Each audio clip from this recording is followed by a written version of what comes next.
Hello ladies and gentlemen, today we're talking about section 2.2, which is analyzing conditional statements. So first we need to talk about what a conditional statement actually is.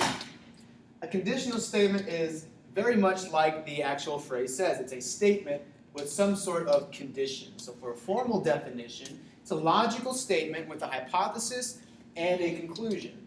So our hypothesis is kind of what our condition is, and we'll see that in the first example below.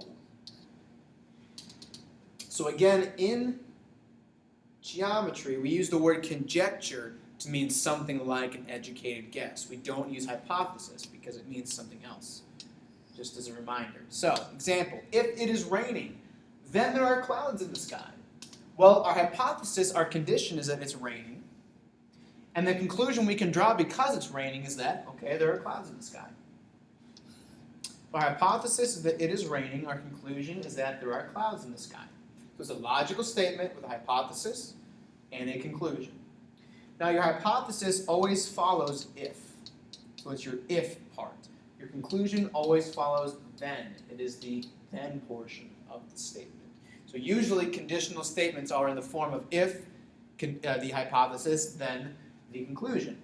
So let's look at some examples of if-then statements, or rather putting conditional statements into if-then form. So for example 1, we're going to rewrite the conditional statement in if-then form. So for part A, all birds have feathers. So as an if-then statement, if it is a bird, then it has feathers.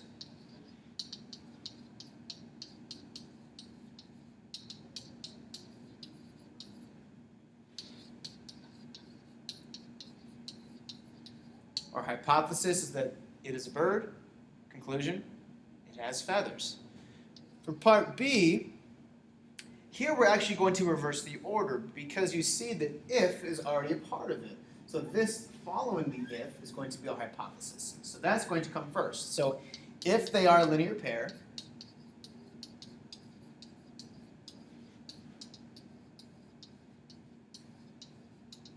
then two angles, I'm just going to use the number 2 to abbreviate here, then two angles, angle symbol, are supplementary, which we know is true.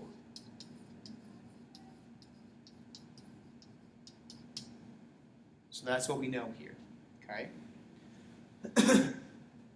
Moving on, let's look at if we have a conditional statement and we have things that are called related conditional statements. So let's start with what we know and read the directions and start with what we know. So write the if-then form, which we do, the converse, the inverse, and the contrapositive, which we'll talk about, of the conditional statement. Guitar players are musicians.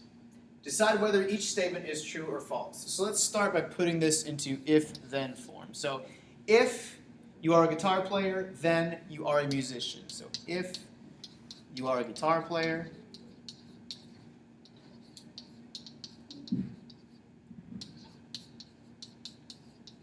then you are a musician. Now let's determine if this statement is true or false. Well, if someone is a guitar player, then they play a musical instrument, and that's exactly what a musician is. Therefore, this is a true statement. If you play the guitar, you're also classified as a musician. Kind of the broad category. So that's true. Well, let's look at the second type, which is converse, which I'll keep in blue. The converse, as you see over here in this chart is a nice way to organize the 4 different types of related statements. Converse is when you switch the hypothesis and the conclusion. So you switch your if and your then. So in my statement, if you are a guitar player, then you are a musician, I will switch that and say, if you are a musician, then you are a guitar player.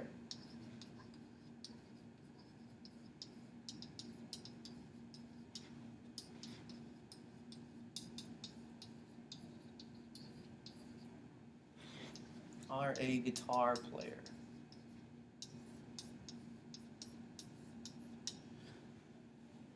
So let's analyze this statement, our converse, excuse me, to find out if this is true or false, what the truth value is. So if you're a musician, then you are a guitar player. Well, this isn't always true. Therefore, it is false. If we were to consider something to be true, it would have to be true in every case. But here, I'll show you a counterexample. Remember, a counterexample is an example that proves a conjecture to be false. So, if you're a musician, then you are a guitar player. A counterexample is someone who plays the piano, a pianist. You are a musician, but you don't play the guitar. So it shows that number 2 isn't always true. That is a counterexample. Let's look at the third type, the inverse. We just talked about the converse. The inverse, we do something called negating, or making it negative. Sounds just like the word negative, negate. So to negate something, to make it negative, usually we use the word not, saying that something is not happening or not true. So we go back to our original statement. If you are a guitar player, then you are a musician. And we negate both pieces. So if you are not a guitar player, then you are not a musician. So if you are not a guitar player,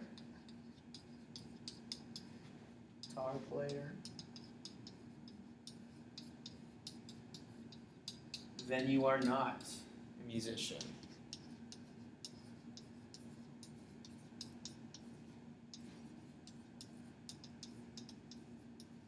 Let's examine the truth value. Is this true? If you're not a guitar player, then you're not a musician. Well, again, this is also false like number 2, because just because one person is not a guitar player doesn't mean they're not a musician. Again, a counterexample is a pianist, someone who plays the piano, or someone who plays the saxophone, or the trumpet, or the harmonica, or the violin. All those are counterexamples. You only need one counterexample to show that one of these statements, one of these conjectures, are false. And the last one, number 4, the contrapositive. The contrapositive is really a combination of the converse and the inverse. You switch the order with the hypothesis and the conclusion, and you insert not, you negate it. So we do both of those. So going back to our original statement, we take the converse, which is in blue, and then we negate it. So if you are not a musician, then you are not a guitar player. So if you are not a musician,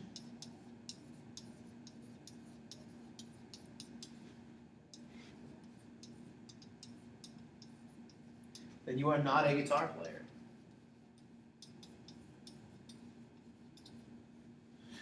Not a guitar player. Now let's look at the truth value of this statement. If you're not a musician, then you're not a guitar player. This is going to be true. If you're not a musician, it means you do not play a musical instrument. And if you don't play a musical instrument, then you're not obviously a guitar player, which a guitar is a musical instrument. So this is true. As a rule, if the original statement is true, the contrapositive will be true. If the original statement is false, your contrapositive will also be false. So those two are always equivalent statements, either both true or both false. Same with the converse and the inverse. Let me pick a color I haven't used, purple. If the converse is true, the inverse is true. The converse is false, the inverse is false. They are called equivalent statements because they are always true together or false together. Now, one place you always see conditional statements but don't realize it is in advertisements.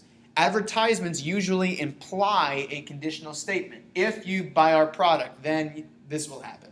If you use our service, then this will happen. So they're used all the time.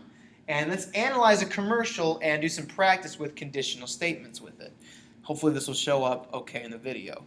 Let me make sure my sound's good first though, so sorry about this. Let me make sure my sound's okay so you can hear it. There we go. Now let's play it.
All right, so that's a commercial, if you couldn't tell, for Gatorade. And so let's look at a possible conditional statement that's implied in that commercial.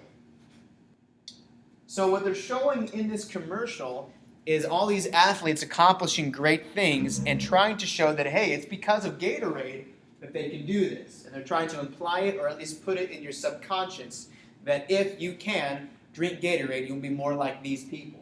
So a conditional statement we can pull from that is, if you drink Gatorade, then you will perform well in these sporting events. We saw tennis, we saw basketball, baseball, football, that you will perform well.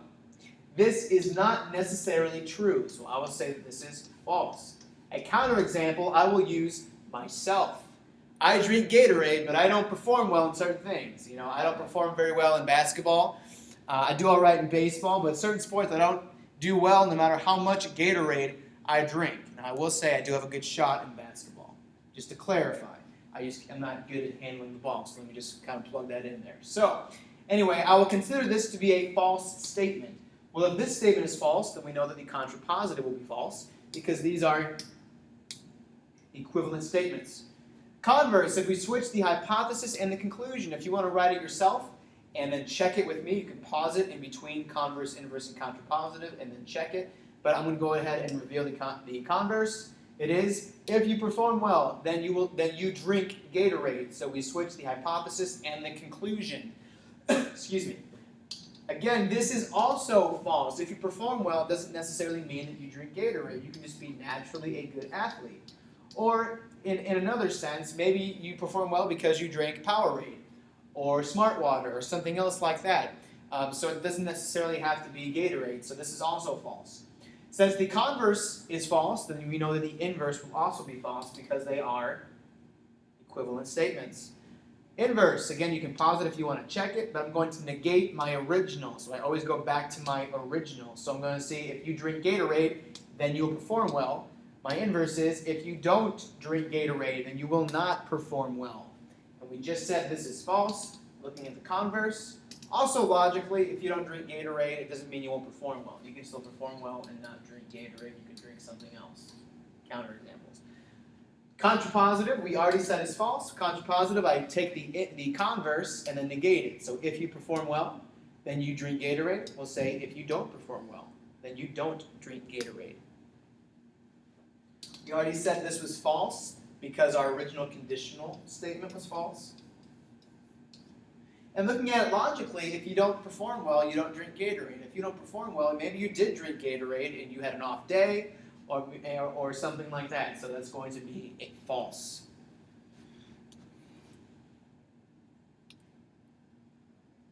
And let's continue on through here. Not here. Here we go.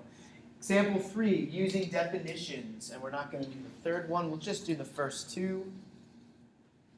So, directions read, decide whether each statement about the diagram is true. Explain your answer using the definitions you have learned. So we've already learned these two definitions. Part A, if you don't know what that upside down T means, it means perpendicular. So this is saying that line AC is perpendicular to line BD. Well, looking over here at the picture, we know that this is true because by definition, if two lines intersect to form a right angle, we know that they are perpendicular. So for part A, I will say that this is true, and I will list my definition as a reason. So explain using your definitions. Well, if, I'm going to abbreviate, two lines intersect to form a 90-degree angle, then they are perpendicular.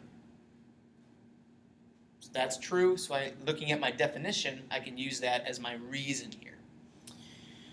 For part B, I will do the same thing. Are angles AEB and CEB a linear pair? Well, let me trace those. So AEB is this green angle here, and CEB, this red angle. Do they form a linear pair?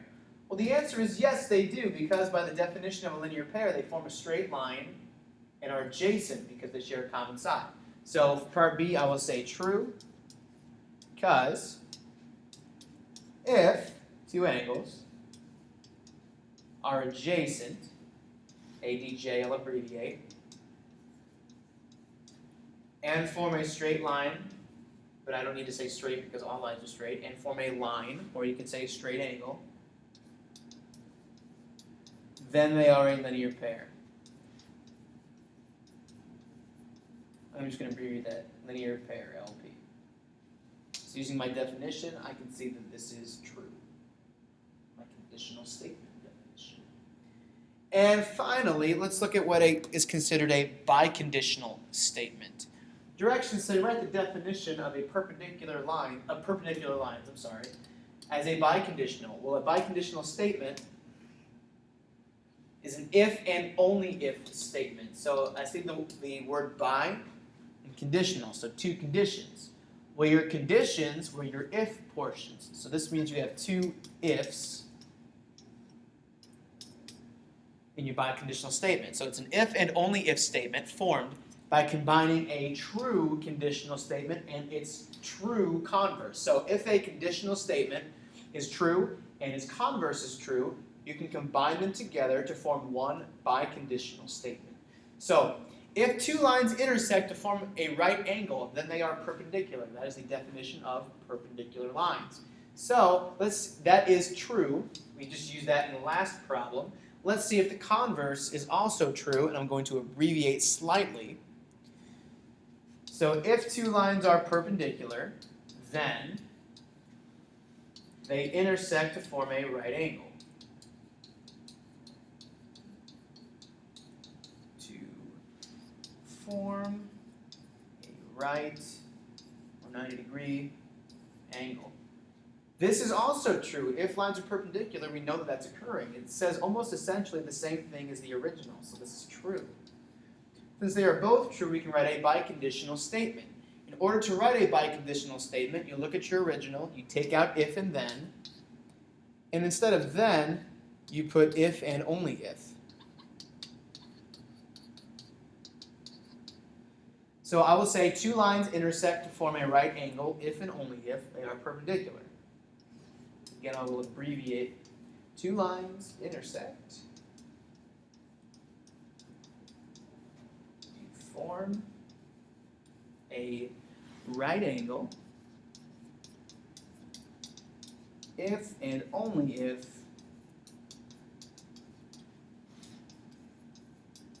they are perpendicular. So two true statements, the original and the converse, we can combine together as a biconditional. So all these statements, conditional statements and biconditionals, you might be asking what the purpose is. We probably talked about this in class. But the purpose of these is to build a strong logical argument. Because remember, a conditional statement, first of all, is a logical statement that has a hypothesis and a conclusion. In sections 1, 2, and 3 of chapter 2, with inductive reasoning, conditional statements, and eventually in the next section, deductive reasoning, what we're doing are using tools to build logical arguments, because eventually we're going to build logical arguments for geometric situations. So this concludes section 2 of chapter 2, analyzing conditional statements. Feel free to pause, rewind, and view again as needed.